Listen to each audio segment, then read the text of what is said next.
Bien, mes chers collègues, je vais débuter. Colleagues, let's start our afternoon session now. I will start off by thanking Sabine for having chaired this morning. It was very well done. I will try and be just as good this afternoon. But please do not blame France for any shifts in timing. I was here seated at the right time. I think we should start. We're slowly filling up here in the hemicycle. I think we should start the afternoon session, though. We'll start a session about climate change and the energy transition. In the speeches given this morning, we already heard a number of issues which were quite close to this subject. We spoke about the war that's currently raging. We spoke about strategic autonomy, which also is related to the energy transition. And I will now hand over to Sabine Tillet, colleague of mine who is chair of the Committee of European Affairs at the National Assembly. She will introduce the debates on this topic.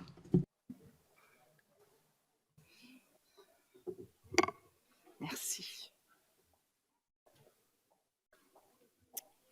Merci, Monsieur le Président. Thank you very much, Chair.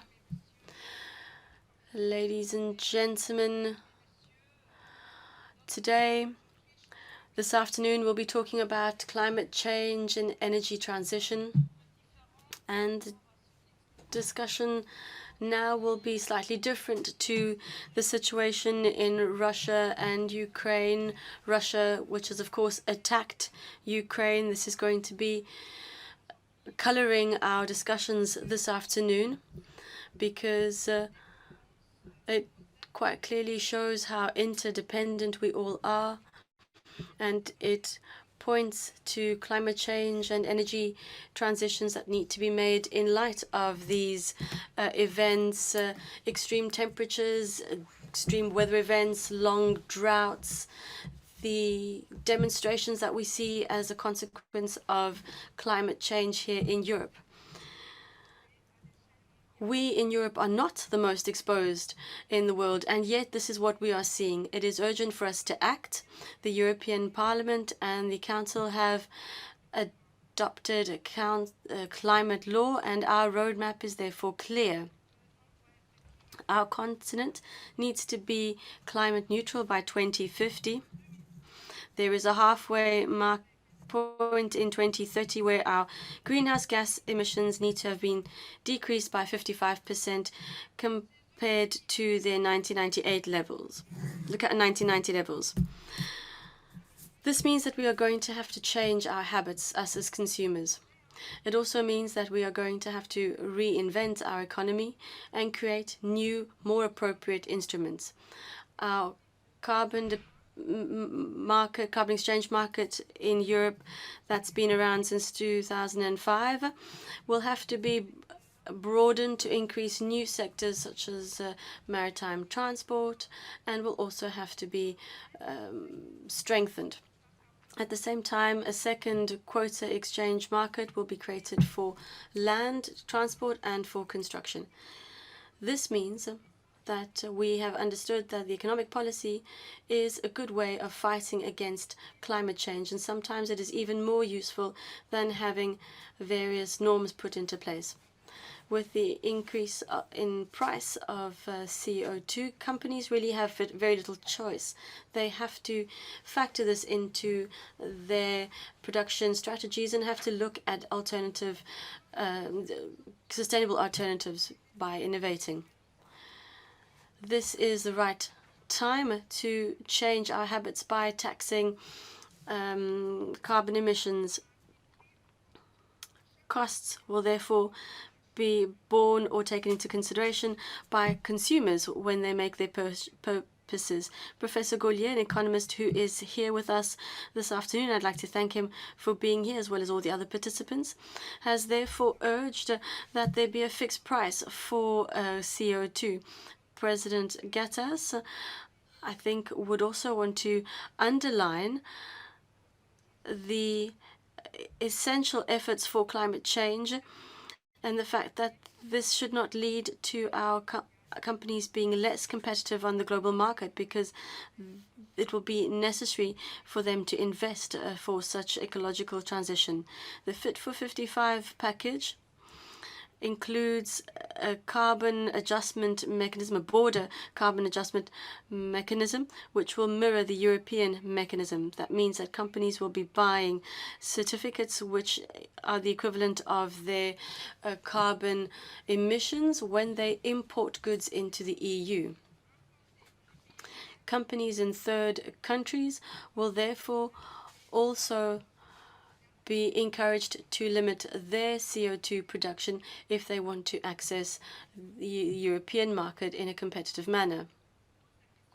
And then lastly, investment.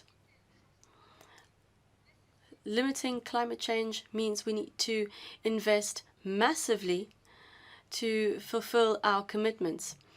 Arriving at carbon neutrality, we will have to invest €1 billion every year by 2050. This annual amount means we need to increase our public and private investing by €520 million per year.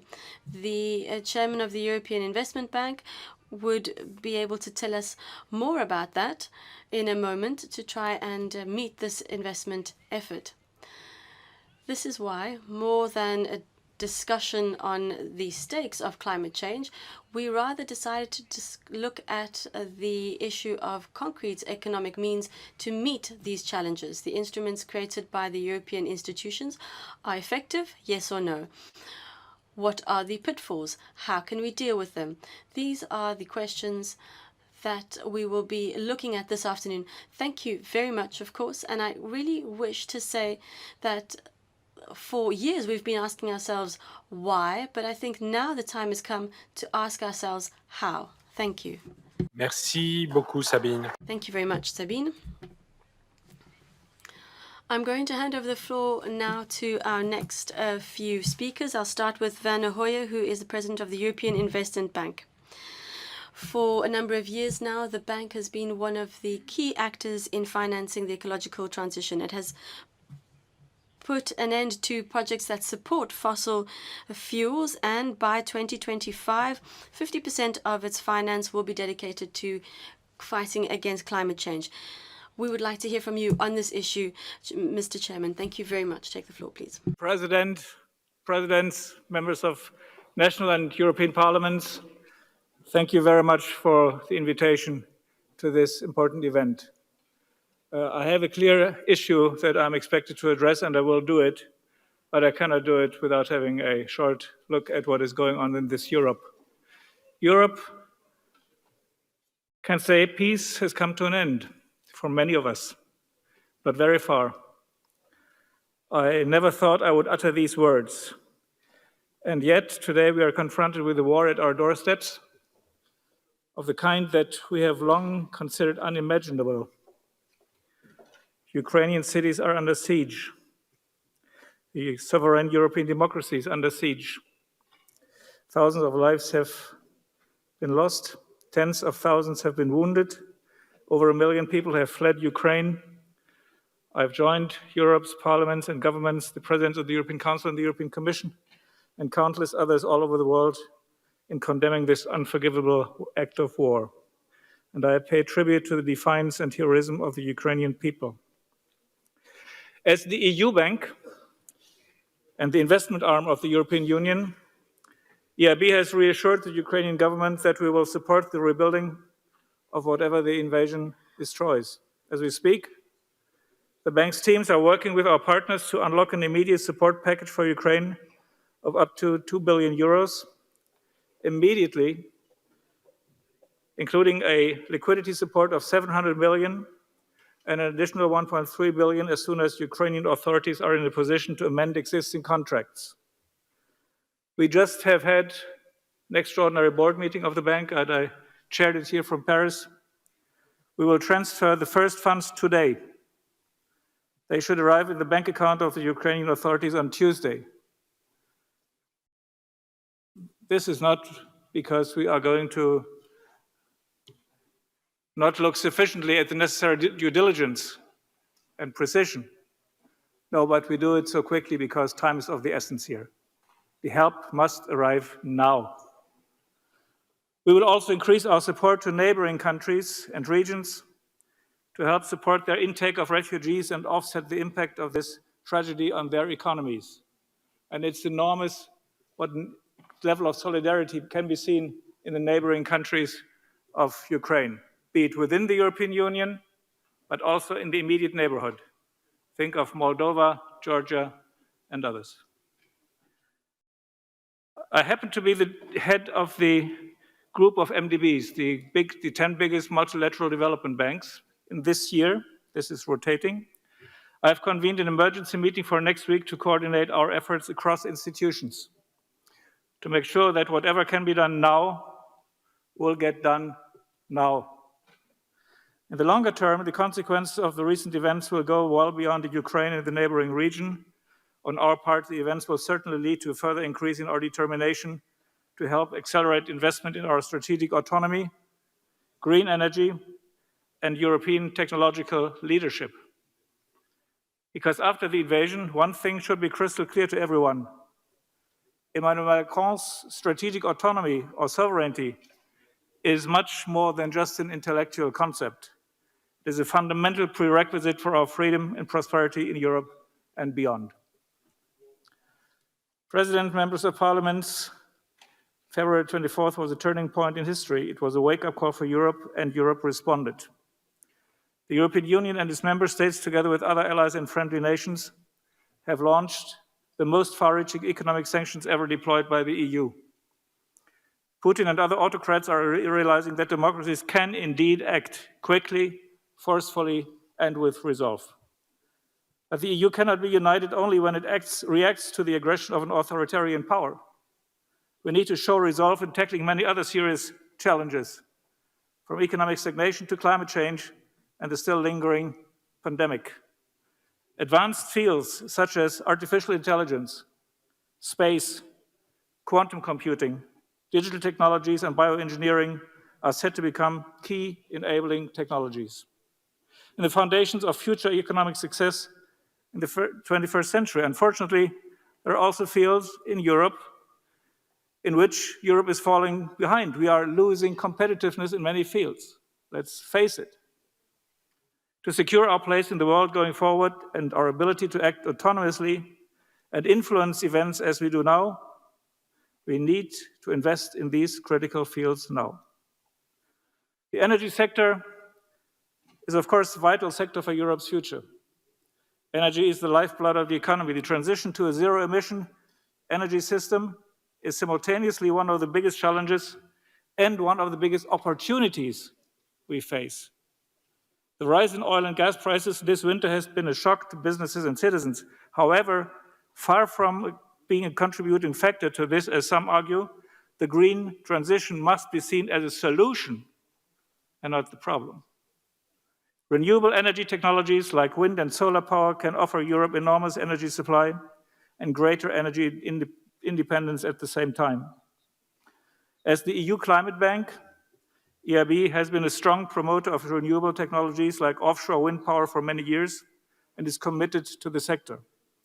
In our Climate Bank roadmap published at the end of 2020, we set out a plan to increase our support for the green transition, including renewable energy and energy efficiency, to 50% of our lending activities by 2025. Between 2020 and 2030, we intend to mobilize €1 trillion of investments for climate and the environment. The European Green Deal is a tremendous move in the right direction, but we need to invest more. And we need to move faster if we are to avoid catastrophic climate change and build a stronger, more autonomous economy in the future. Ladies and gentlemen, the European Union, the member states of the European Union, have created powerful and effective institutions. These institutions have contributed to peace and brought prosperity and security since they were founded over the shadows of the Second World War. These institutions allow us also now to act jointly in the face of a dramatically changing world. They enable collective action for the public good and facilitate our ability to make our own choices. And the European Union has never been as united as in these days. And we should not forget this once the crisis is over. As the EIB is often called a hidden giant, a treasure covered by the forests of Luxembourg, let me use this opportunity to draw your attention to the instrument that you all have at your disposal with EIB. Owned by the EU member states, the EIB Group is the largest multilateral development bank in the world. We help to coordinate and pool investments, incentivizing and crowding in the private sector, to invest and direct this money where it has the biggest impact. And we do this in support of the policy priorities set out by the EU, and the EU only. Banks such as the EIB can successfully create momentum that in the best case scenario can prompt entire industries or continents to change course.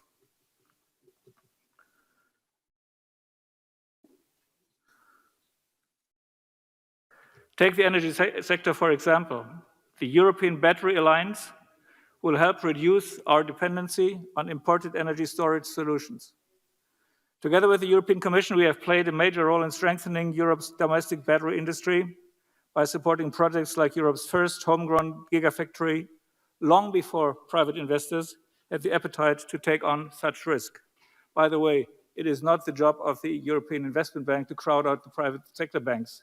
No, we sometimes must move forward, make sure that we can demonstrate that projects are economically viable and sustainable, and then when that is demonstrated, other co-financiers show up.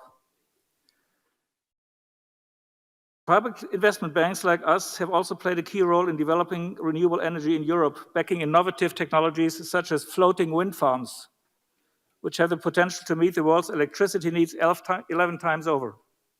Technologies that never would have been built by the private sector alone. Our support for wind power has helped create an industry with such scale that it has become more cost-effective to build wind turbines, especially offshore, than even the lowest priced fossil fuel projects. We also help to coordinate investment in green hydrogen by connecting projects across Europe. The generation of hydrogen in Spain, hydrogen pipelines, refineries in France, and green steel production in Germany are just some examples. And that's very important, we promote these investments also outside of the EU. I will later come back to it. In the realm of other key technologies, the EIB stands out as the multilateral development bank with the largest portfolio of digitalization projects, backing cybersecurity companies and artificial intelligence, rural broadband connections, and nanosatellite constellations. During the pandemic, we have invested at an unprecedented scale a total of 5.5 billion euro in health and cutting-edge life science companies, one of them, BioNTech, which developed the first mRNA COVID vaccine, is the best example. And that was by pure coincidence because we had been supporting this company when it developed a cancer treatment on the basis of a new technology, mRNA. And 2 years ago, exactly 2 years ago, these people came to us and said, what you finance for us in the field of cancer treatment that might be usable for the development of a vaccine against the disease that is now coming up. That was just a few days before the situation was called a pandemic. We did that well before anybody knew how that firm's name was spelled. And this is a sort of great pride to us and testimony to the skills and impact of the dedicated teams on the ground. The EIB invests in projects of European interest, both inside and outside the European Union. This is only natural, as the great challenges that we face today, also when it comes to climate change, are global in nature. In fact, if there is one thing that I would like to leave you with today, it is that we must always think climate, innovation, and development together as one. We will ultimately fall short in our strive to become a net zero economy if we try to rely on existing technologies only. Our engineers estimate that 50% of CO2 emission reduction depends on technologies that are not yet available in the market. We will also fail on our climate targets if we do not bring on board other countries, in particular those with fewer means to invest in transition to net zero. However, with less than 10% of global emissions, we will not be able to tilt the needle enough if we focus our attention on the EU only. Ladies and gentlemen, pursuing our strategic autonomy strengthening our competitiveness by promoting new technologies, better infrastructure, and the transformation to a sustainable and digital economy and society. This requires huge amounts of money. In the fight against climate change alone, the European Commission calculates. Conform calculelor Comisiei Europene, pentru a atenua schimbările climatice trebuie să investim 350 de miliarde de euro până în 2030, pe lângă planurile de investiții existente deja. De asemenea, acest lucru e valabil și pentru investițiile în alte tehnologii. Recent am crescut sprijinul european pentru producția de semiconductori, 48 de miliarde până în 2030 și China investește 150 de miliarde în aceeași perioadă, iar Statele Unite 55 de miliarde în următorii 3 ani.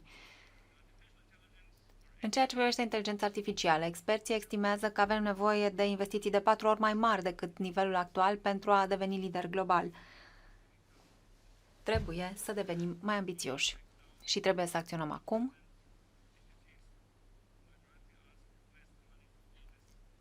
Dar evident că o să mă întrebați de unde o să vină toți acești bani. Într-adevăr, nu ne mai putem baza pe ratele dobânzilor scăzute și vom avea o datorie tot mai mare, ceea ce va avea un impact tot mai mare, inclusiv asupra impozitelor, și trebuie să mobilizăm sectorul privat. Însă, întrebarea este cum. În primul rând, trebuie să finalizăm urgent Uniunea Piețelor de Capital. Statele Unite au 60% din societăți finanțate pe piețele de capital, la noi acest procent este de 20%. Dacă europenii ar investi astfel, am obține sume de investiții foarte mari. Trebuie să ne bazăm mai mult pe noi forme de parteneriate public-private. Statul să-și asume o finanțare limitată pentru proiecte de risc și cu un impact socioeconomic major și să mobilizeze capital privat. Avantajul acestor instrumente de partajare a riscurilor, cum se numesc de multe ori, este faptul că se bazează pe piață și mobilizează întreaga creativitate a sectorului privat și necesită doar o cantitate mică de investiții în comparație cu cele mobilizate în prezent.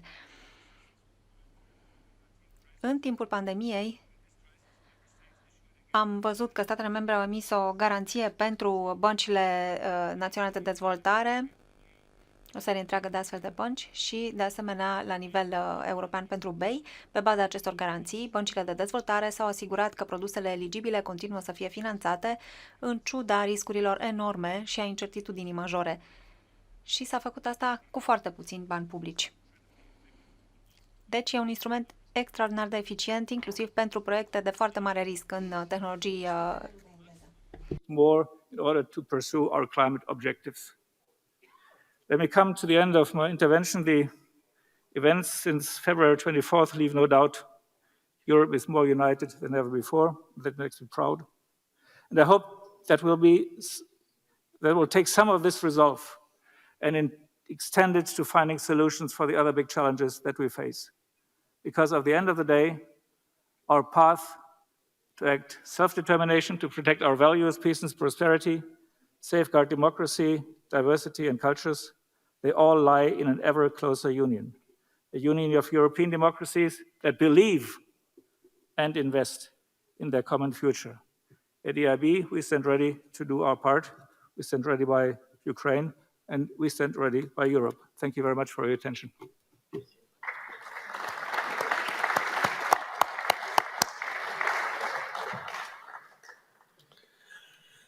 Merci, Monsieur le Président, cette intervention de haut niveau. Je donne maintenant la parole à Monsieur Pierre Gattaz, président de Business Europe. I'll give the floor to Pierre Gattaz now, Business Europe. He led the French employer organization. He's also the spokesperson for European companies since 2018, since May 2018. His point of view on the green transition is absolutely vital. His point of view on the economic transition is unavoidable. Nothing can be done.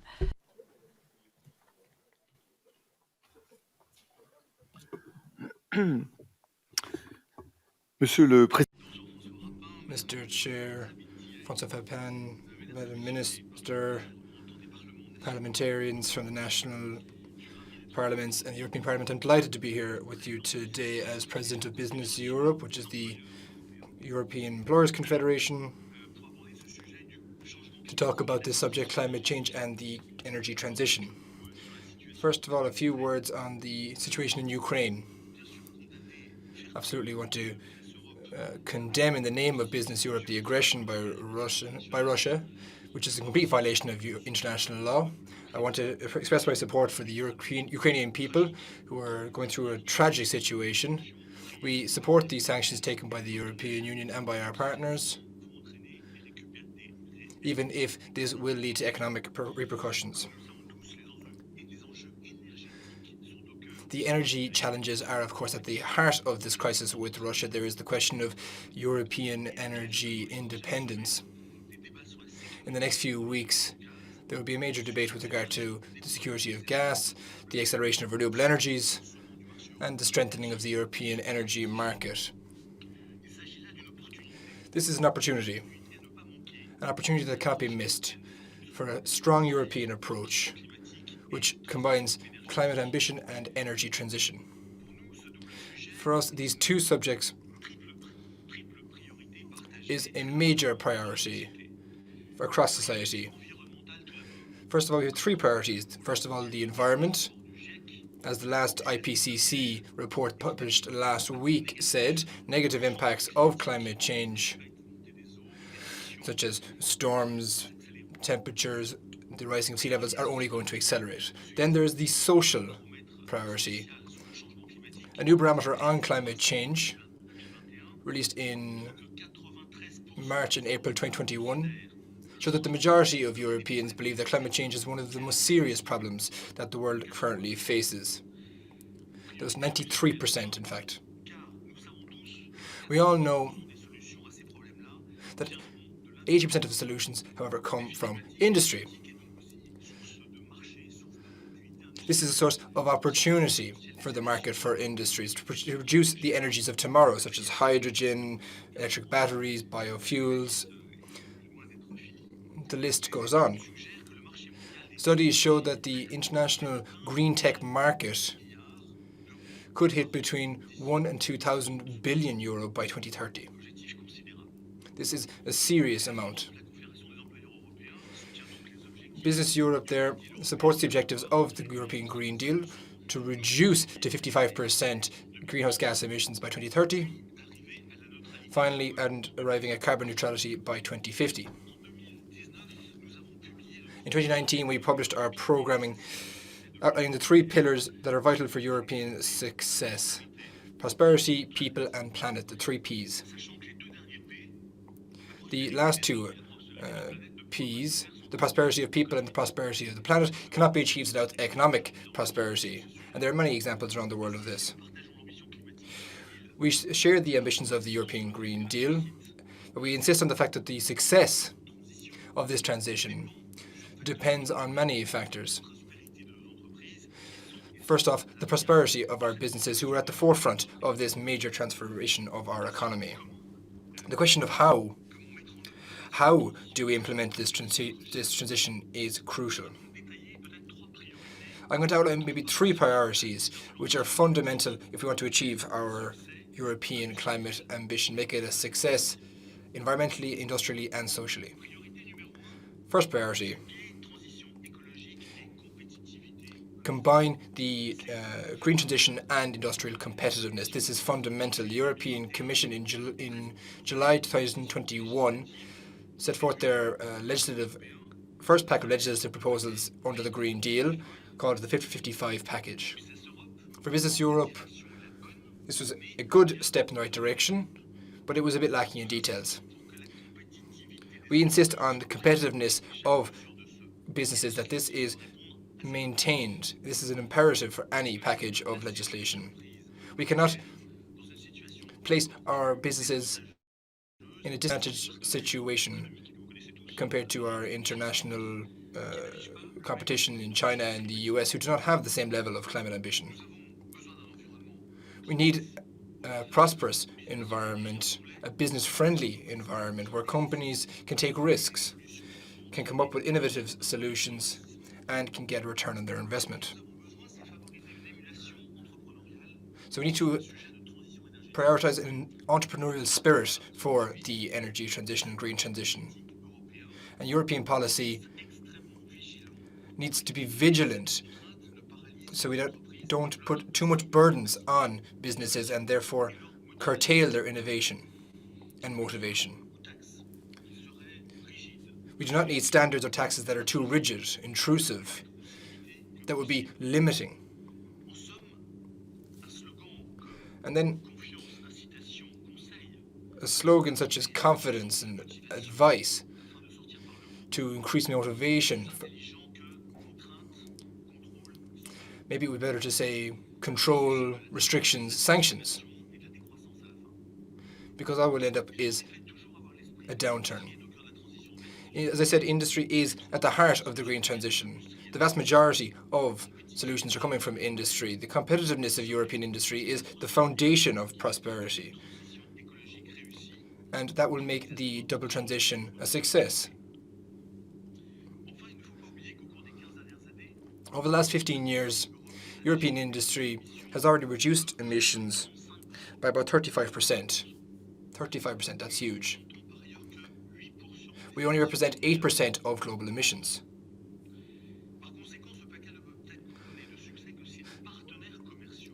But the package is saying that we need to increase our ambition. I think maybe about people or businesses in America that need to increase their ambition more. We need to increase investment and not weaken it. Priority number 2 is to take measures in the global energy context. European green ambitions are, of course, very high. After the COVID crisis, which of course hit many European businesses, energy prices are now increasing massively. The price of natural gas has increased over 600% in the last few months. In France, electricity prices have gone up over 400% since 2021. European legislators need to have this in mind when they're discussing the Fit for 55 package. There's new difficulties for European businesses, massive, particularly in regard of COVID. We also take into account inflation, supply chain disruptions, and prices of energy, as well as many more. This short-term energy crisis means that member states need to take national measures to face it. The European Commission's toolbox on this subject has been updated a few days ago, I believe, in this regard.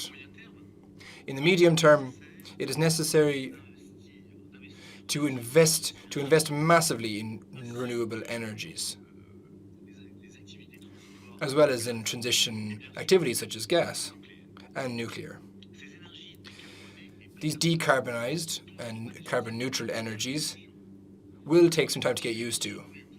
We need to continue to support them so that we have a proper supply of energy and that they will ensure the transition of our continent. The position of natural gas and nuclear is set out in the European taxonomy. And then in the long term, we need investments in breakthrough technologies. We want to ensure that member states are less volatile or less susceptible to volatilities on the energy market.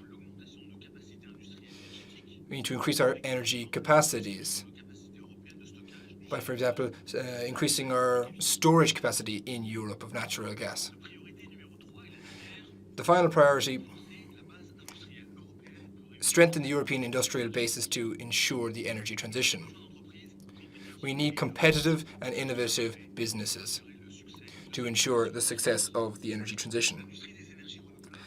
The renewable energy sector, solar, biofuels, hydroelectric, tidal, so on and so forth, these all play a major role. Take, for example, wind farms, with over 200 European sites and over 300,000 people in jobs. This is a sector that has a major impact on Europe. It's a particularly innovative sector as well, where a huge amount of the money is reinvested into research and development. Europe has adopted policies that strengthen the industrial basis and ensure the competitiveness of our businesses.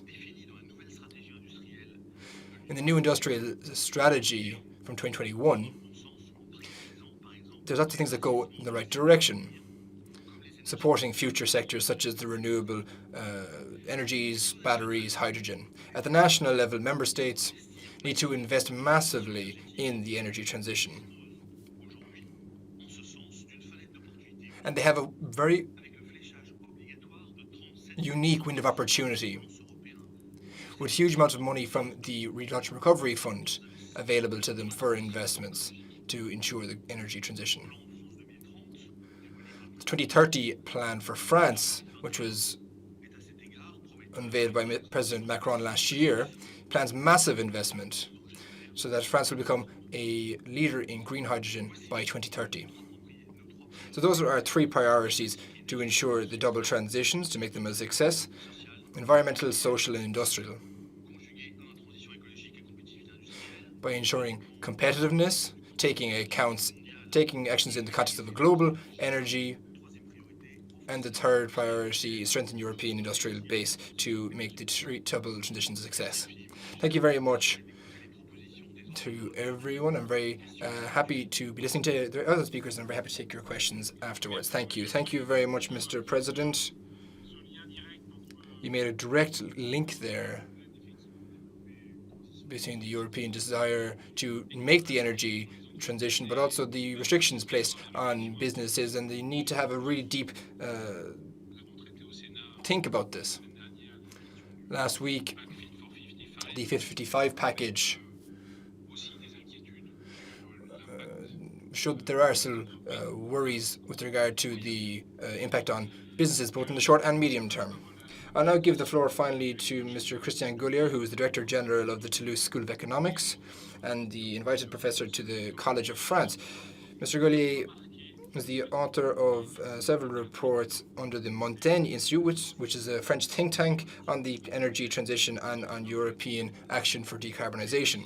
He's also one of the authors of the fourth and fifth reports from the IPCC, the Intergovernmental Panel on Climate Change. Mr. Gullier, go ahead. Mr. Chair, Madam President, deputies, it is a grave hour.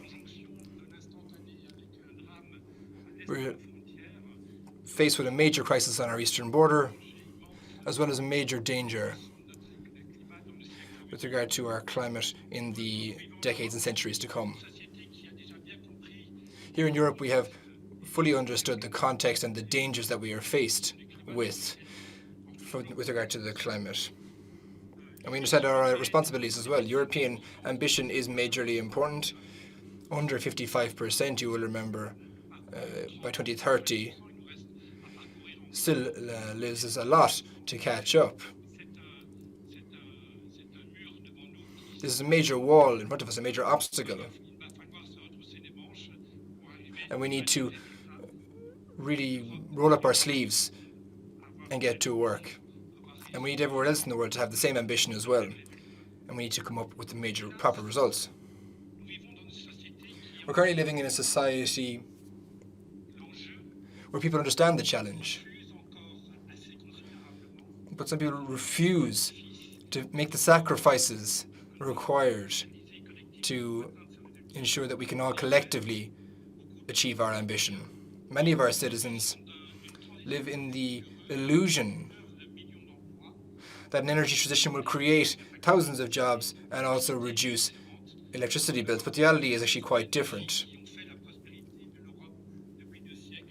For the last century, the fuel sources that have led to prosperity, coal, gas, petrol, these need to now be changed. They need to be replaced by renewable energies, which are much more expensive to use and which are quite complex to create as well, to manufacture. I'm talking about wind, solar, hydroelectric. So motivation is quite low.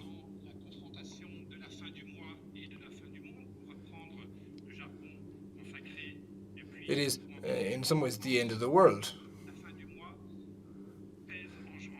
as well as the end of the month. Some people think, however, that the end of the month is much more real than the end of the world, and it's much harder to see further ahead. We need to protect our liberties in the long term. We need to support Ukraine. And the motivations will change more as our citizens start to think about European climate policy. But the question still needs to be asked. The price of natural gas has reached $320 per barrel, and this has created conditions for the transformation of the energy system, which are favorable to decarbonize sources of energy. And the months to come, the price of gas will probably only increase, as well as the price and amount of electricity produced by the burning of coal. And coal, of course, is public enemy number one because it produces the most CO2 of any source.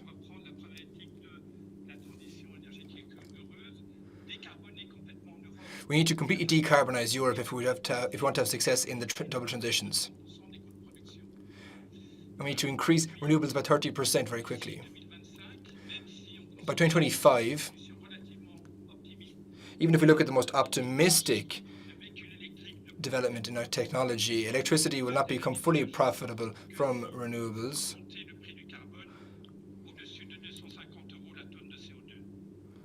unless we increase the price of carbon massively.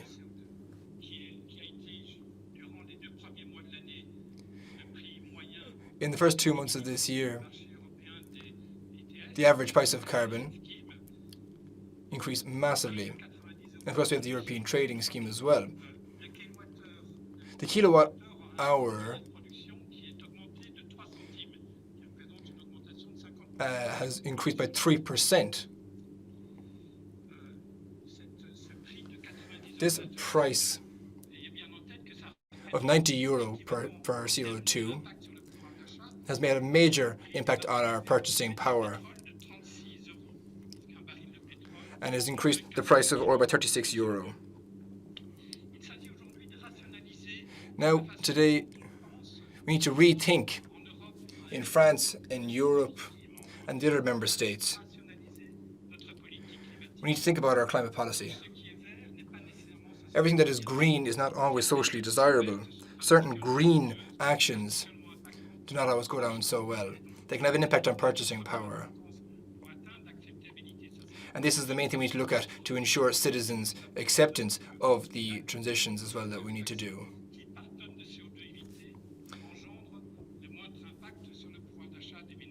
For every amount of ton of CO2 reduced, this of course has an impact on purchasing powers of houses. So we need to rethink our policy. We need to put a value on carbon.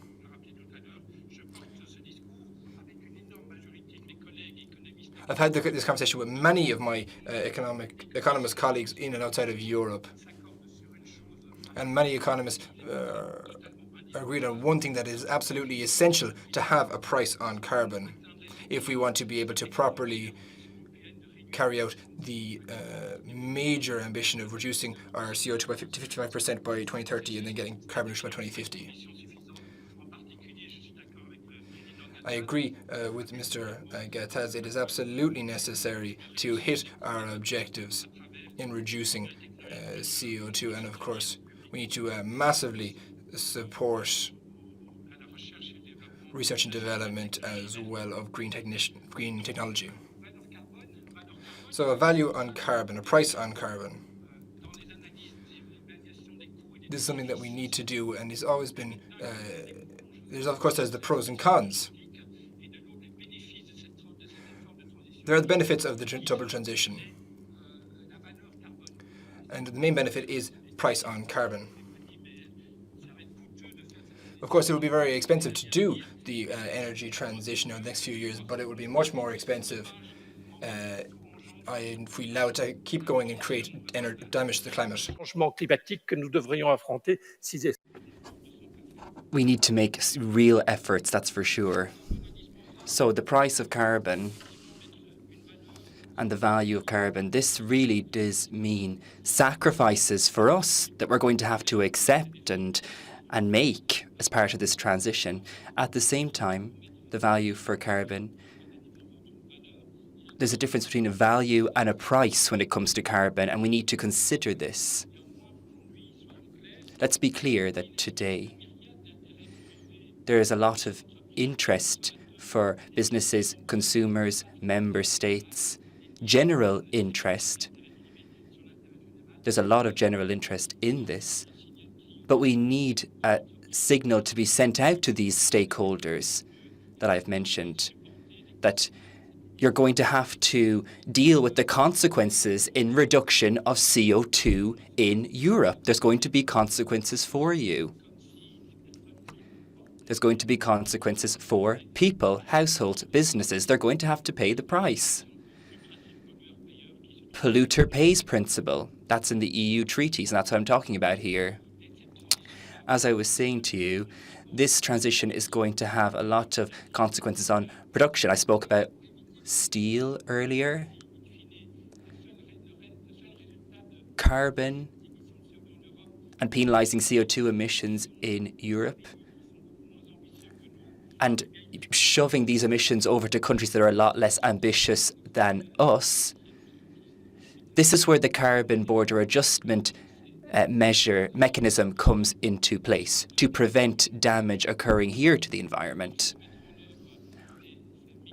This mechanism, the CBAM, needs to be implemented in order for importers and producers, for them to pay the same price when it comes to reducing their carbon emissions. For example, European steel producers. We also need to consider the CBAM, the Carbon Border Adjustment Mechanism, very carefully, because this could have implications for taxes too. And taxes are very important for financing, particularly in France. We've had the Yellow Vest movement. But this can be applied to other countries in Europe too. We need to redistribute fiscal revenue, especially to the poorest of households. They need to be compensated because their purchasing power is going to be implemented by rising costs in this transition. I'd like to finish up by reminding you that as I'm speaking to you now today, we are actually living through a crash in our markets. The price in the ETS, I was talking to you about €90, has actually gone down €25 in terms of carbon. I was speaking about the ETS scheme earlier. So this is significant, this drop. Thank you very much. I'd like to finish up there. Thank you very much, Mr. Gollier.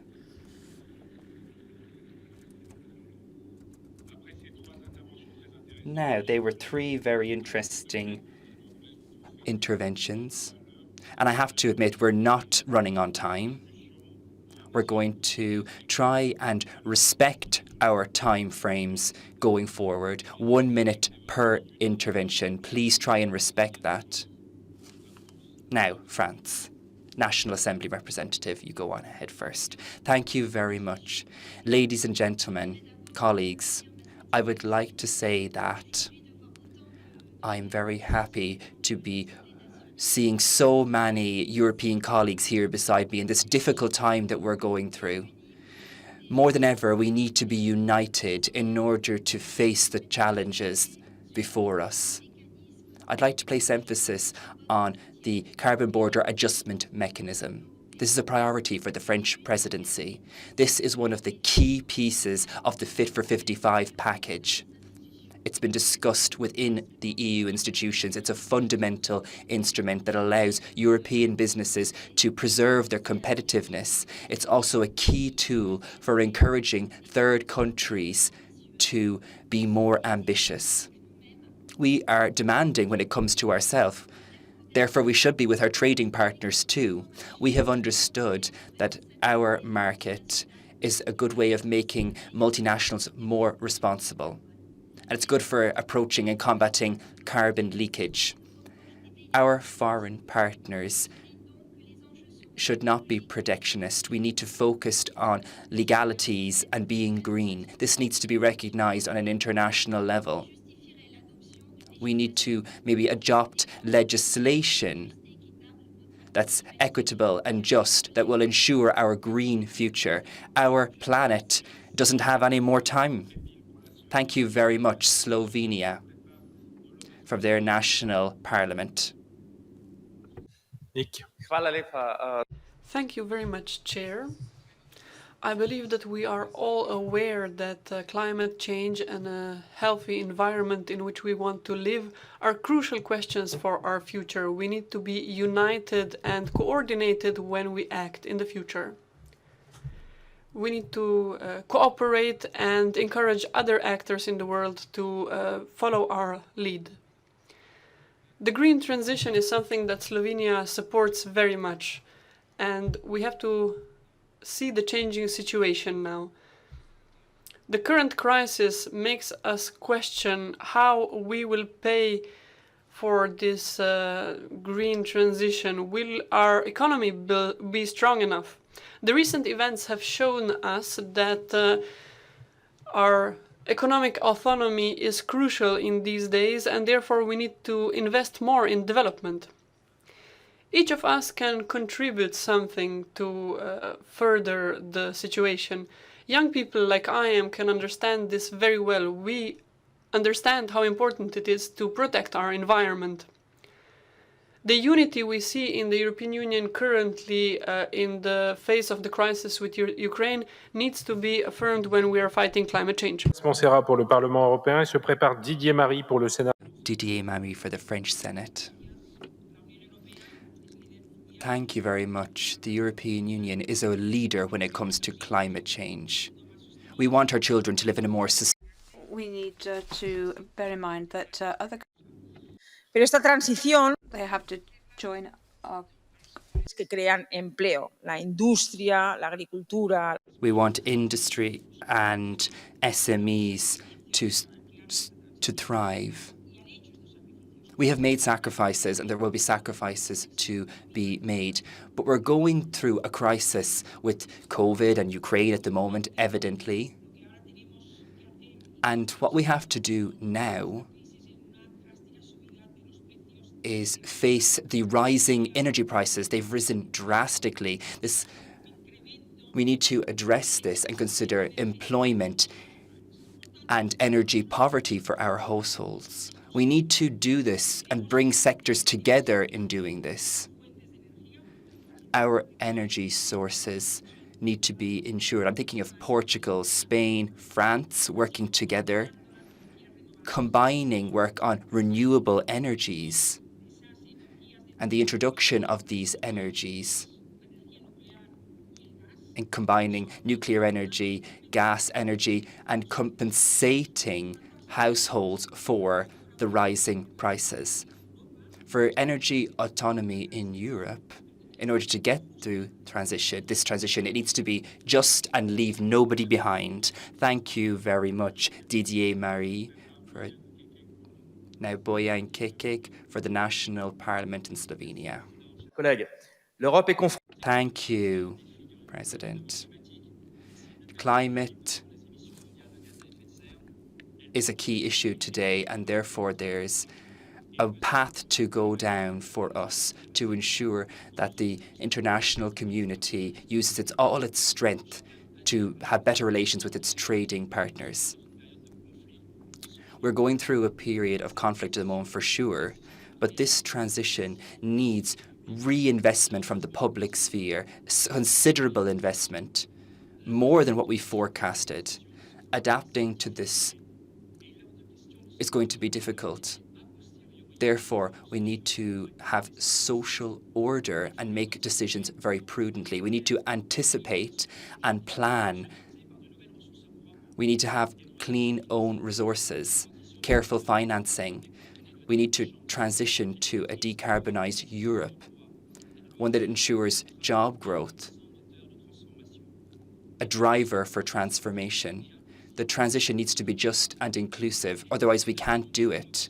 We need all our citizens involved. They are the first stakeholders. We don't want them to be the first victims. Thank you very much, Didier. Now for the German Bundestag.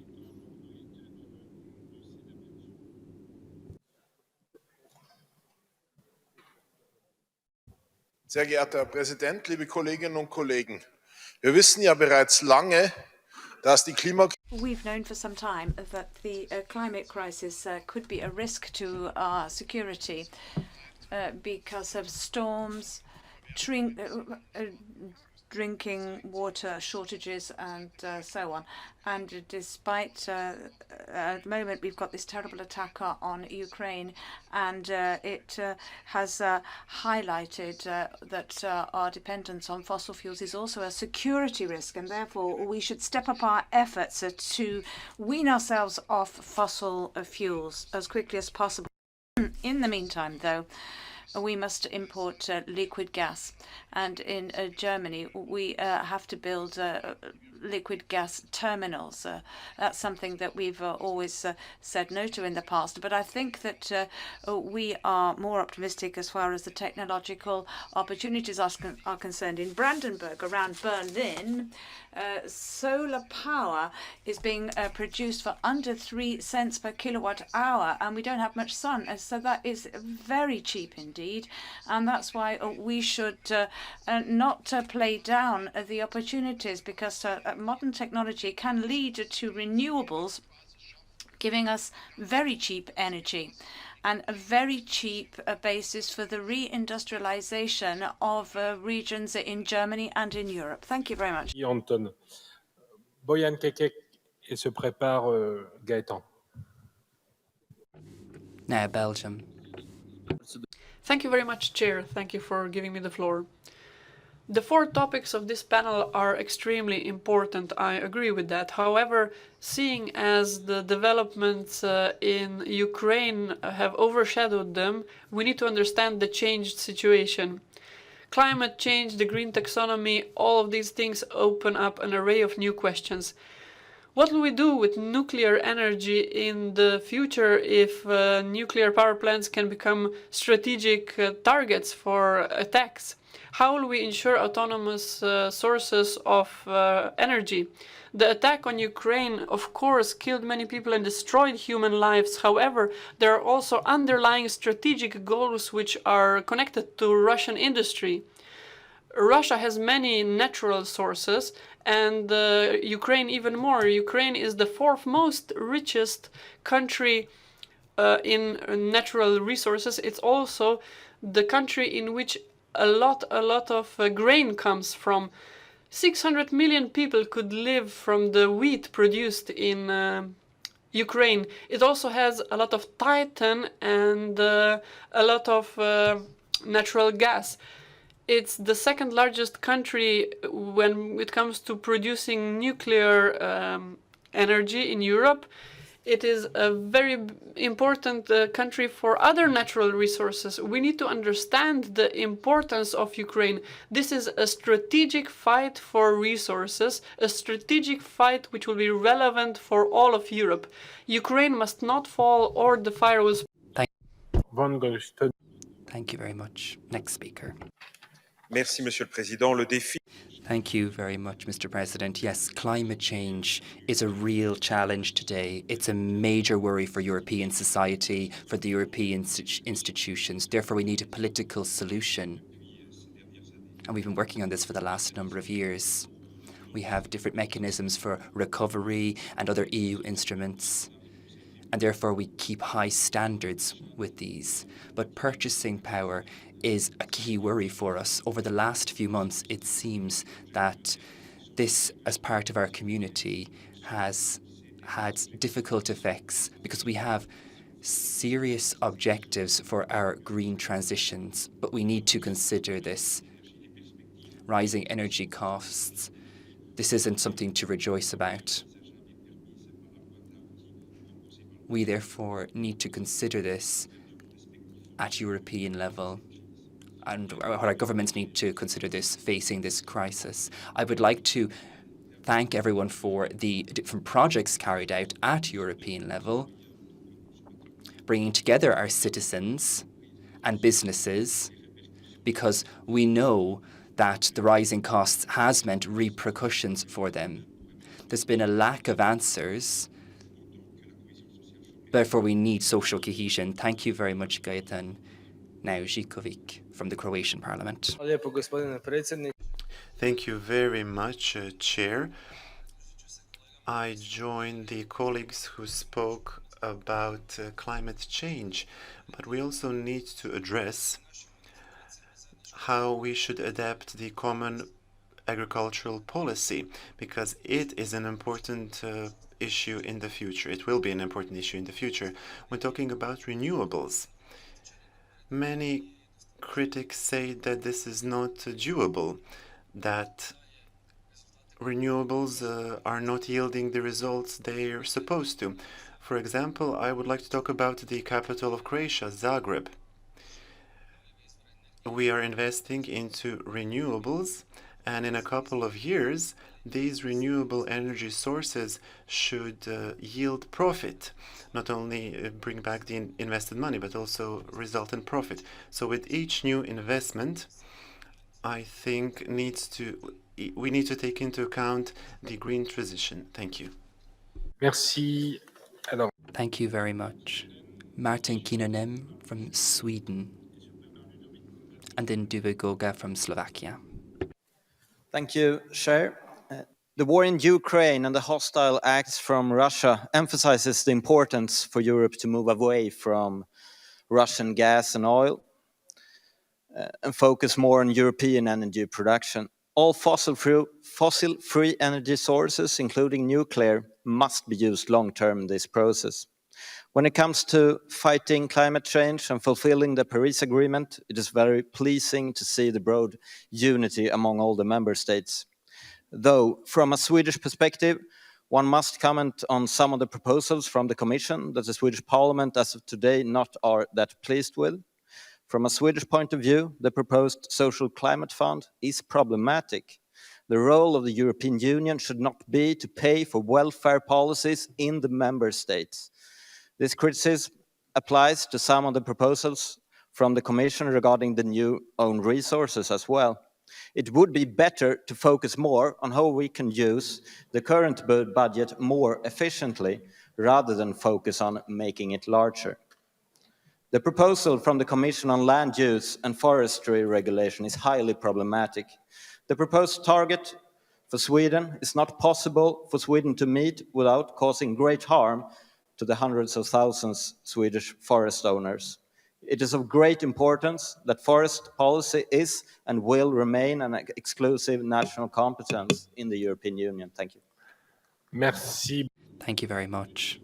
Ludovic Gogad from Slovakia now, and Baba Massini from Italy afterwards. Za slovo, pán predsedajúci, milí kolegovia, veľmi zaujímavá diskusia. Predpokladáme, že energetický... Very interesting what we're discussing today. I assume that the green agenda will be dominating these discussions on how we can achieve climate neutrality. One of the most important topics and questions is what we're going to do about high energy prices and how they impact households and the economy. It's not a theory anymore, it's reality. If we are incapable over the next 10 years in Europe to make gas available as an energy resource, then we won't be able to achieve the goals of the Green Deal after 3 years of a pandemic and economic crisis. We can't close our eyes to these facts, and we will end up with measures which are harmful both to citizens and to business. As I said, the Green Deal as a concept is built on gas, and we have to take into account nuclear power. Renaud d'Espagne. Oui, merci, Presidente, colleghi. La drammatica situazione. Chairman, colleagues, the dramatic situation of the war in Ukraine has had inevitable consequences on our strategies regarding carbon neutrality and climate change. Our economies have been greatly strained by the pandemic and now have to face the challenge of high energy prices for citizens. And we have seen various increases lately. We need other systems, such as a storage system. We need to reduce the EU's dependency on energy, and we need to have strategies to ensure that we don't find ourselves in situations where countries such as mine are paying more than others due to pancaking effects. It's a good idea to have a public-private mix to reduce emissions as a whole, but it's also necessary to decrease the gaps that we see, the inequalities across the world, as we saw in Glasgow. On the 2nd of February, the European Communique decided to include natural gas and nuclear energy in the energy transition as means to our final objective. So now we need to have a pragmatic approach as well as vision. Thank you. C'est à vous et se prépare. Thank you, Antonio. Roumanie, Chambre des députés. And then Romania. Merci, Presidente. El cambio climático que estamos viviendo como consecuencia de la acción humana. Climate change, a result of human activity, is one of the biggest challenge of our citizens, and it cannot be postponed. The UN report says so, and we've seen over the last few winter never reached the fields and mountains this year. So a transition cannot be postponed anymore, nor can energy sovereignty. The European Union has to be sovereign as far as energy is concerned, as well as ensuring the green transition. So the French presidency has to take into account the geopolitical situation. We need to strengthen and speed up the ecological transition. And it's also been said that transition has to be done together with business. There are big companies which must cooperate, because what they cannot do in a time such as this is to make the citizens pay for energy exclusively. There are some voices who are talking about going back to coal, and they are taking advantage of the Commission's error, in my view, to include nuclear power in the green transition. They're using it to go for coal power, and there are many other energies which are not safe, and you have to take that into account. We need to have a debate, not a non-taboo debate on how we can overcome inequality. We have to tackle the transition. It's the only way to ensure that things will be safer for our children. Oui, se prépare Satu Hassi de Finlande du Parlement. Anna Maria, and then Satu from the Finnish Parliament. Dear colleagues, ladies and gentlemen, with the illegal invasion of Ukraine by the Russian Federation, the world as we knew it is no longer the same. Of course, we have to stick to our commitments. That's why Romania fully supports the European Union's efforts in the field of climate change and is committed to achieve the 2030 objectives. You may not know it, but Romania already has a high share of renewable energy in the energy mix. Namely, 40% of electricity produced in Romania comes from renewable sources already. But the EU mechanisms should be adapted to the needs of all EU member states in order to avoid deepening disparities between regions. Moreover, it is very important to ensure that transition to a climate-neutral European Union is socially fair and enhances the competitiveness of EU economy and industry on global markets, that it secures jobs and it offers a sustainable growth.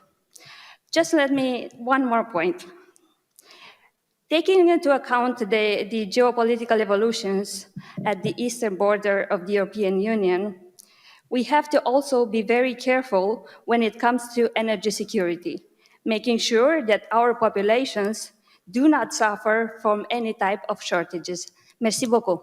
Merci, Satouassi. Thank you, Satouassi. And then next, Lithuanian Parliament. Much, Mr. Chairman. I'm happy to see how broad understanding there is in this room about green transition, not just as a climate issue, but also as an issue of strategic autonomy and peace and freedom. Europe has been a global frontrunner in developing renewable energy technologies and markets for them.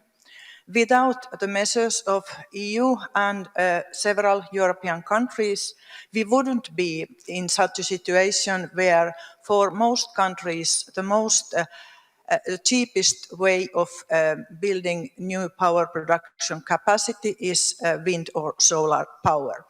And this is an issue where we have helped the whole world in combating climate change.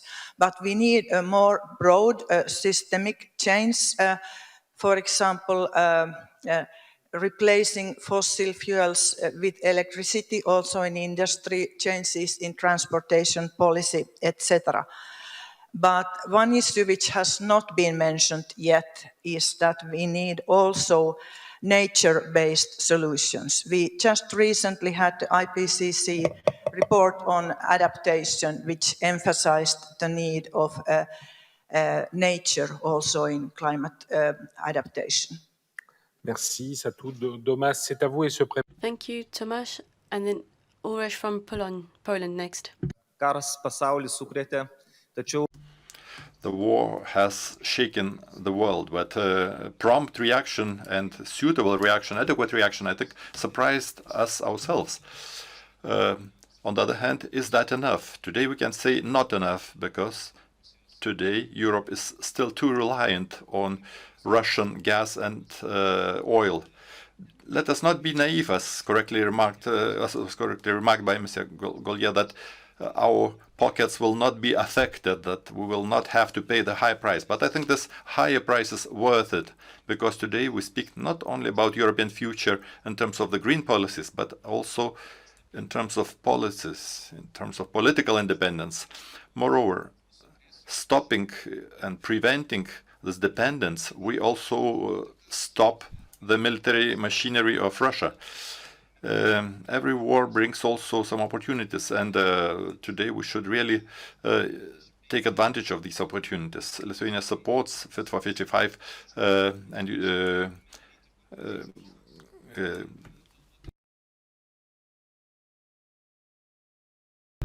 Green Deal policies, but also let me remind that certain specific steps should be taken. For instance, Lithuania has to fully join the European electric grid, and Ukraine should not also be left aside. And let me just emphasize that nowadays, private investors were not buying Russian oil in the open market, despite it being 20% cheaper than other oil supplies. So it's a nice demonstration that we can resist Russian aggression. Let us keep the solidarity. Christiana Erotoritou de Chypre. Cyprus. Ah, non. Il n'est pas là? Attendez. Αποφασιστικής δράσης για την αντιμετώπιση της κλιματικής αλλαγής αποτελεί... Can you hear me? No, because we wait for the Polish. No. So it's for you. The floor is... I can continue? The floor is yours. Thank you. On the third attempt, dear colleagues, we need to take action to tackle climate change, and this is a precondition for our physical survival and for future prosperity of the EU and its economy. The increase in energy prices as a result of the Russian invasion shows the value of the EU Green Deal. We are likely to see increasing difficulties in the next few days for both citizens and companies. The EU should therefore give a direct support, but I think that we need to focus on the immediate development of healthy energy sources in the EU, such as the liquid gas deposits in the Eastern Mediterranean. The EU should give Cyprus the means to exploit those reserves, and I think that they could play a role to develop the EU in an economy which is free of dependence from other sources in third countries. Thank you. Merci. Alors, juste avant... Thank you. Before I hand over to Timoslav from Estonia, I just wanted to say to you that at 5 o'clock we were meant to have a guided visit. That will still take place, but only once we've finished. We are running slightly late here. Yes, please, go ahead. Daamid ja härrad, mul on väga raske siin täna rääkida kliimaeesmärkidest, kui sama... Ladies and gentlemen, it's very difficult to talk about climate when Ukrainians are being killed. It was the birthday of Estonia. That was the day that Putin's aggression started. And we stand with Ukraine. But we do have to talk about climate. The green transition means a technology transition as well. This has already been mentioned, and we feel that very much today. We are dependent on gas that is being used as a weapon. We have to be independent from Russian gas, and we have to have independent means. Hydrogen technology is one of these options. We have to conduct all of these large projects in order to be independent from Russia. We need better connections developed for hydrogen in Europe, and we need to listen to scientists in Europe who know what they're talking about, who know how to put everything in practice. We also have to listen to entrepreneurs, companies who carry out all of this work. We are just in the beginning of our journey. This transition will not happen overnight. And of course, we can't be hasty in achieving our goals, but of course, we cannot carry on as slowly, so slowly that it will become very costly for our society. And Estonia will be hopefully one of the first countries to be neutral, CO2 neutral in aviation. We have many innovative companies, and we are determined to achieve our goals. We're sure that this is a very good opportunity to carry out the work. The green transition will be expensive, but doing nothing will be even more expensive. Parlement irlandais. Irish Parliament.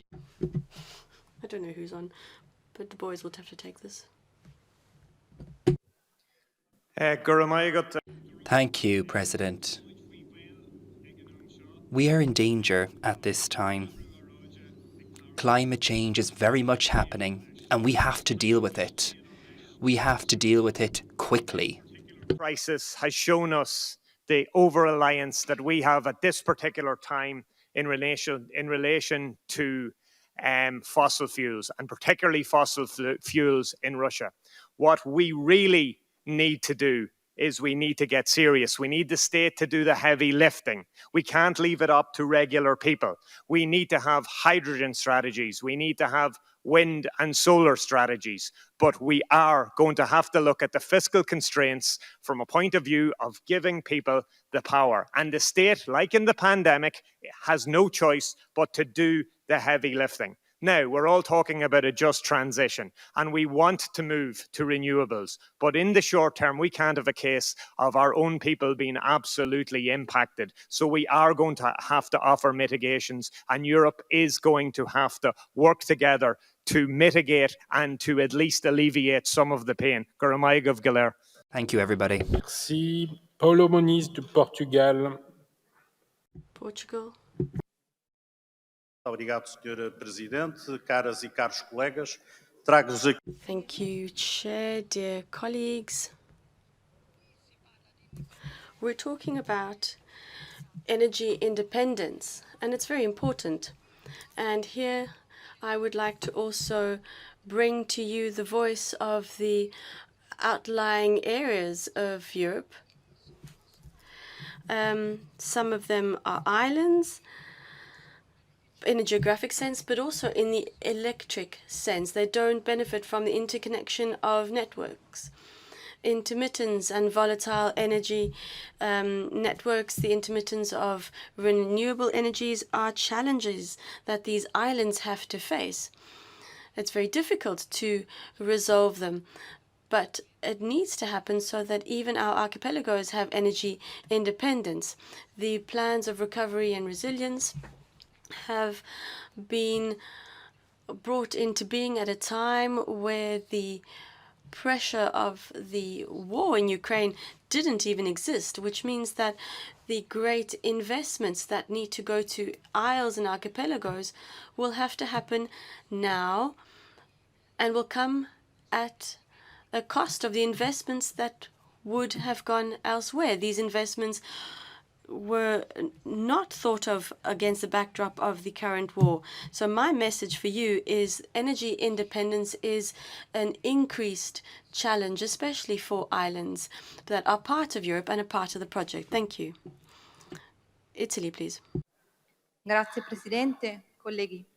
Thank you, Chair. Colleagues, the geopolitical situation at the moment means that we are looking even more carefully at a balanced energy mix that is resilient.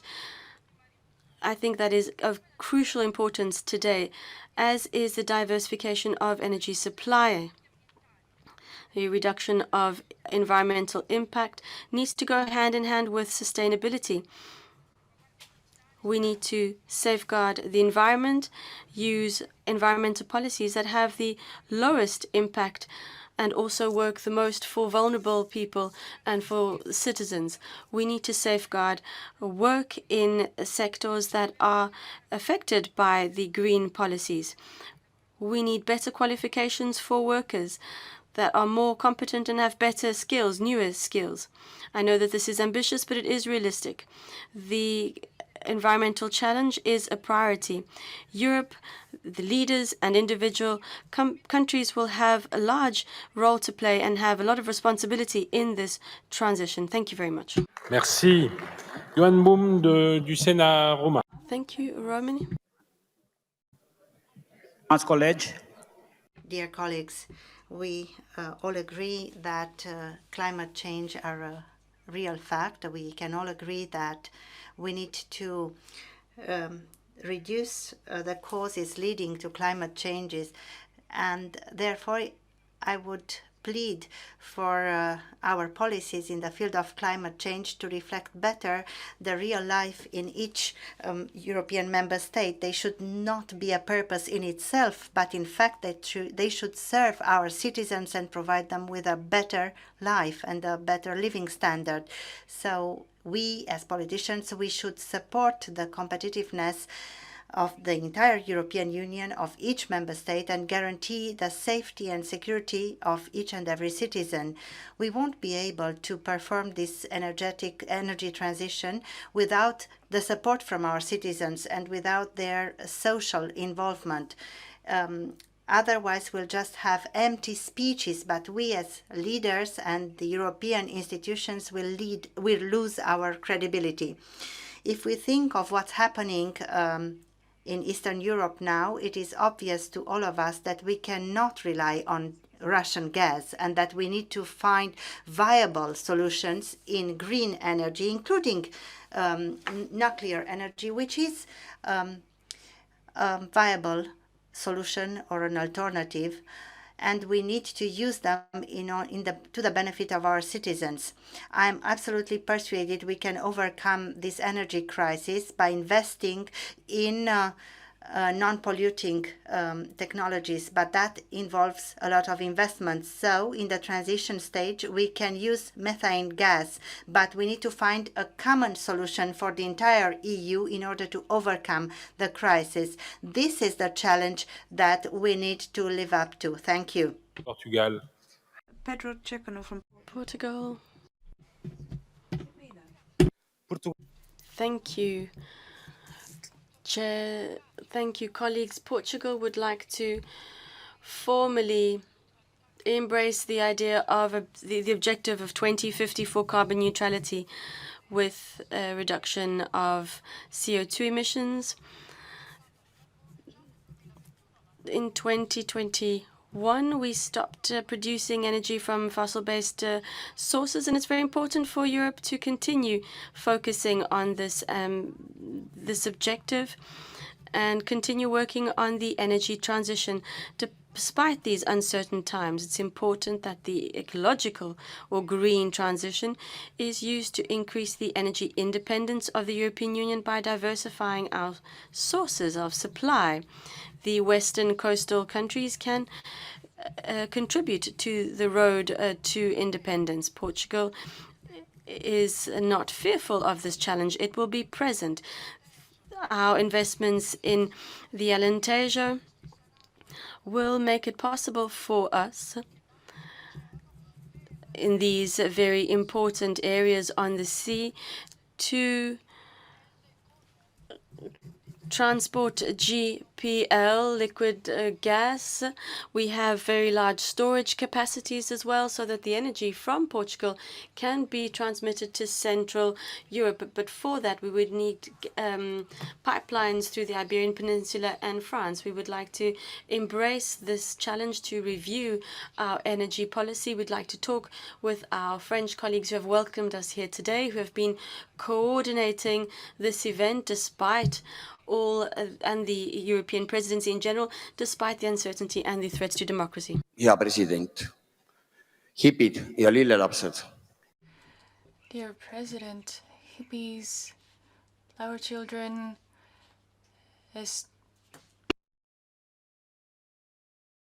Estonia can raise its ambitions to reach 0.005%, but we would destroy our economy through that. So I would also like to talk about energy security.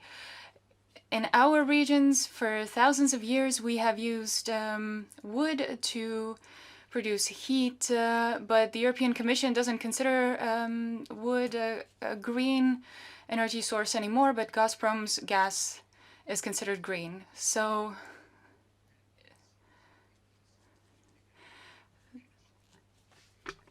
Putin is not a call girl. Everybody doesn't need to call him right now. We need a no-fly zone over the Ukrainian territory, because otherwise we will see country after country of zero energy housing all over Europe in the these would be tents.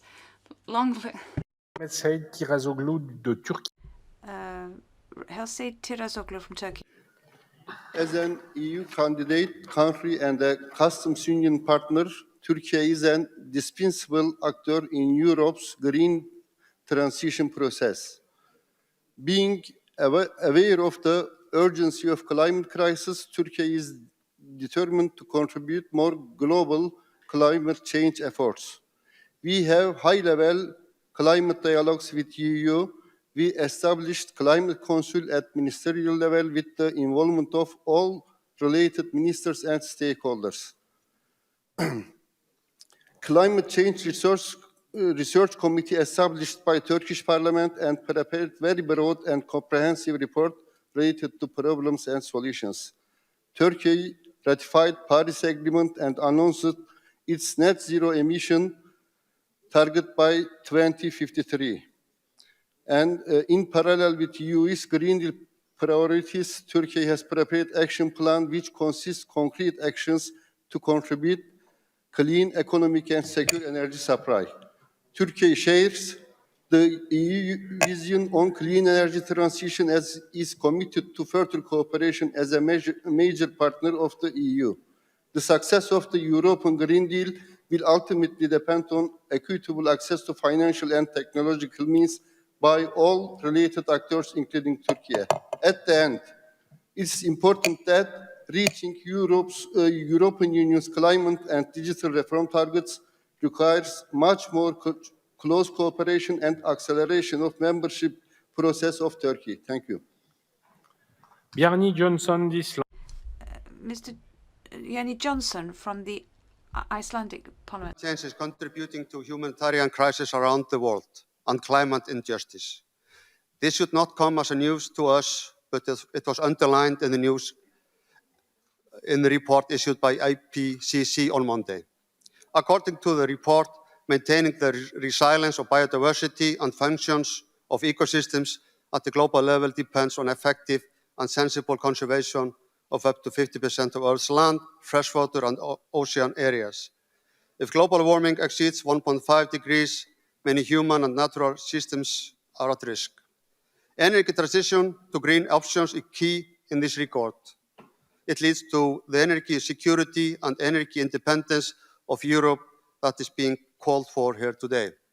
Iceland has an agreement with the EU on collective delivery of the Paris Agreement target of 55% reduction in emissions by 2030. When it comes to green energy options, I believe Iceland has much to offer in the geothermal field.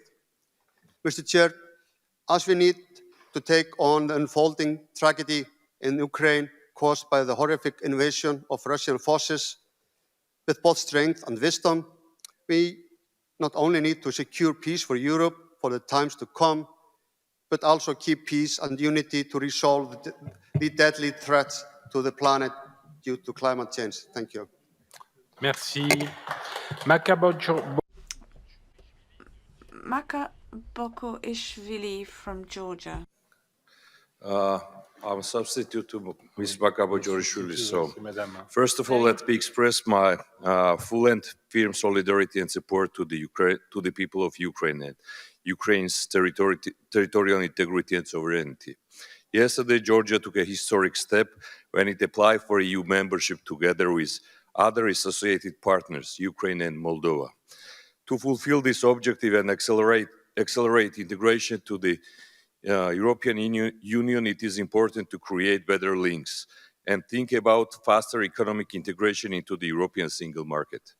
The goal of Georgian government is to reduce dependence on Russian energy resources. Establishment of connecting lines with Europe will ensure the supply of energy from us, as well as electricity inflow from Europe and integration of the Georgia into the common European energy space. This is significant, both in terms of energy and climate protection. As we are not connected to single European space and will lack the physical connection with Europe, we need to use better the potential of Black Sea and development connecting lines. Georgia can be used as a hub. This could be also important in light of discussions on reduction of dependence of Russia's energy resources, as already on the European agenda. Thank you very much. Thank you. Thank you. Charles Kinoul, du Royaume-Uni. Thank you, Mr. Chairman. I speak at the end of what has been a fascinating and wide-ranging debate, and I join very seriously in expressing my solidarity with the brave and noble people of the Ukraine. All sides of the House of Lords are united in their condemnation of the infamous acts of Russia and Belarus, and in that we stand shoulder to shoulder with all in this room. The events in the Ukraine also underline the need to accelerate the green transition and reduce dependency on Russian gas as a matter of urgency. Climate change, as so many have observed, respects no borders, political or geographic, and the imperative of a cooperative approach has also been remarked on by many. I welcome the Glasgow Climate Pact, agreed at the COP26 conference in November, something that I feel that parliamentarians must pressure our respective governments to implement.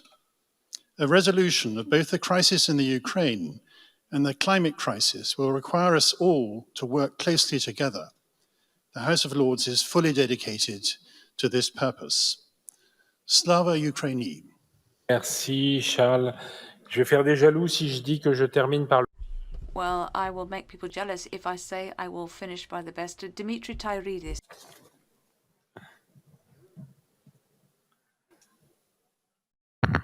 Yes, I take the compliment. Thank you, Mr.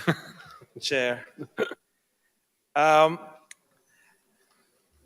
First, let me say that I think the word change, climate change, is too soft a word to describe what is happening. Better to use the term climate collapse. And we are faced with an existential threat for our way of life and for the very survival of life on this planet. Now, Europe can be content being a leader, a world leader in a green transition. There is no doubt we have the best proportion of pollution per GDP unit produced by far in the world, but both our market and our policy remain fragmented, and we have a lot of work to do. We in Greece are proud that we have managed to reduce electricity produced from coal and lignite from 70% to less than 10%. This is an enormous change, and more than 1/3 is now produced by renewals. But we have a lot of work to do further in that regard. I heard my friend before, Daniel Gross, speaking about the price mechanism. It's important, but it has to be complemented with an energy policy, a unified energy market. And on top of that, we must do something about outsiders who continue to export their products in disregard to pollution and to climate damage. No matter what we do as Europe, we will not solve the problem if the rest of the world continues to pollute. And so we have to tax at the border according to the pollution they produce. Thank you. Merci, Dimitri. Thank you, Dimitri. Now I'll give 3 minutes to Mr. Collier, who is going to give a general question, but I think that will be quite challenging. 3 minutes. Monsieur le Président. Yes, 3 minutes. Well, I applaud the unanimity of this assembly in favor of the European ambition. It is extraordinary and promising as far as welfare of future generations is concerned, so we welcome it. As far as the agreements in Europe are concerned in nuclear and gas areas and interconnection, there's a complicated issue. I'll give the example of the classification system, taxonomy, which has been mentioned, of nuclear power and natural gas. The problem in Europe is, I think, that we haven't yet succeeded in adopting general principles in order to drive a European climate policy which is both effective, which helps people in budgeting and protects future generations. We should make profitable the efforts to be economical to both in industry and consumers. There's also the need to develop the Fit for 55 package, developing a second emissions permit market covering all the CO2 emissions, which are currently not included in the first market. Also, the carbon border mechanism, and that is the type of strategy which will reduce costs for citizens and businesses, and it should be able to deal with the environmental dumping being committed by certain countries who have no climate ambitions whatsoever. And finally, I would like to underline the importance, and we can see this in the current events, the critical events happening at the moment, the importance of Europe's energy security. That must be taken on board. Economists bear their share of responsibility. They've defended free markets for far too long. We have to think about the energy transition now and energy independence. taking into account risk management and to put a value on independence. Putting a value on energy security is an important thing, helping us to fight against climate change and protecting the purchasing powers of households who will for a long time continue to need energy sources, whether they're carbon-based or not. Thank you very much. Well done. Well, dear colleagues, we have finished this afternoon's session. If you so wish, there is a visit of the Bourbon Palace, which will start right away. And I'll see you at 7:30 at the Quai d'Orsay, the Foreign Ministry and European Affairs Ministry, at 7:30. See you soon.